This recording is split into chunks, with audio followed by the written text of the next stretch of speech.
Venus and Iris, a children's story, but not really. There once was a Venus flytrap. We're going to call him Venus. And he was just old enough that he started noticing things about himself. He didn't like his red traps. He wished they were green like the rest of them. He also started to notice some things outside himself. He looked to the left, but all he saw were some more fly traps and some peat. He looked to the right, just some fly traps and some brush. He looked ahead, just some fly traps and lots of bog. But then he looked behind, and there was an iris, and it was beautiful. It was the most beautiful thing he had ever seen. It's hard for fly traps to talk, especially young ones, but he summoned all his energy and croaked, "Hi." But Iris stared at his traps, and even though they were small, those teeth! She got scared and looked away. And embarrassed and sad, he turned away too. Days passed, and every so often an insect would fall into his trap, and as soon as it touched two of the trap's trigger hairs, the trap slammed shut. Well, a growing boy has to eat. And the boy grew bigger.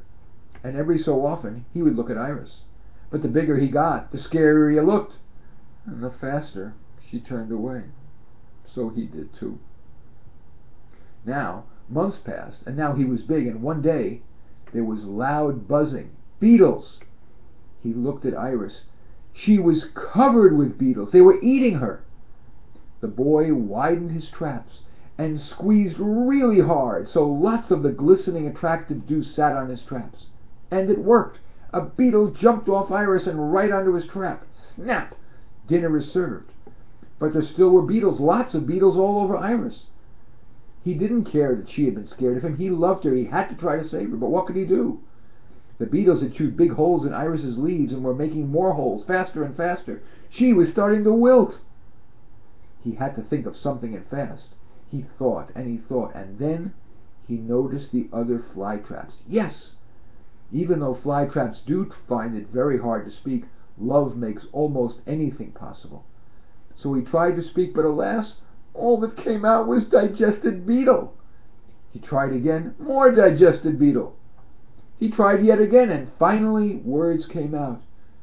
"Please help me save my Iris." But the fly traps didn't move. "Please," he cried. Still the fly traps remained still. He screamed, "I love her more than life itself." And that moved the fly traps. Suddenly, most of them squeezed as hard as they could, and their traps opened as wide as they could, and their traps were covered with that glistening, attractive dew. And like a magnet, the beetles jumped into the traps. Well, most of them. Exhausted, all the other fly traps fell asleep. But two beetles were still left on Iris. Now what? The boy couldn't eat him himself. He had just eaten one and remembered what his mama had warned him. Eat more than one in a day and you'll die. But the boy looked at Iris, and he knew what he had to do. He squeezed harder than he ever had in his entire life.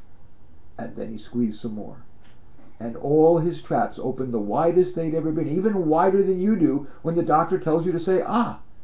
And all his traps were completely covered with that glistening, attractive dew. And just like that, the two beetles jumped from Iris and into his trap. Snap, snap.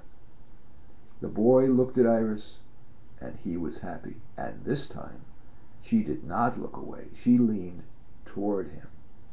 And the boy was very happy.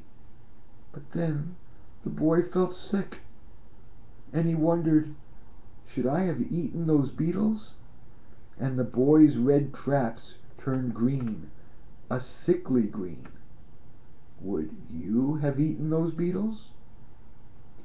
Iris knew that if she used her body to shield the boy from the sun for 2 days, he would live. But she, who can only live in shade, would likely die. If you were Iris, what would you do? And that's the existential dilemma of Venus and Iris.